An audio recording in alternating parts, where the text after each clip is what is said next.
De rossz helyre ügyelődik. Ennek az a baja, hogy nagyon világos az ablakon.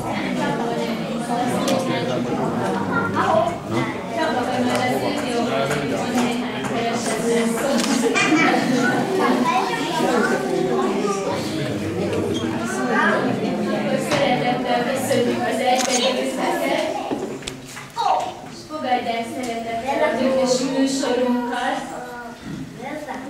amiben bemutatjuk, hogy az egész év során mit tanultunk.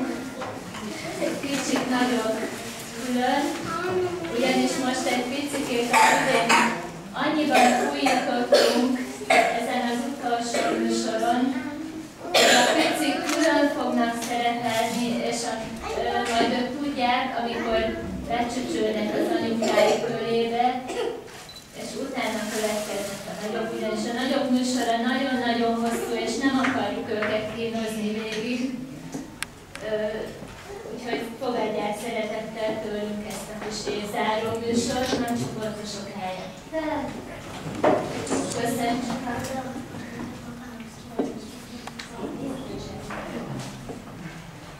A logikát megvárjuk. Technikai szünettel.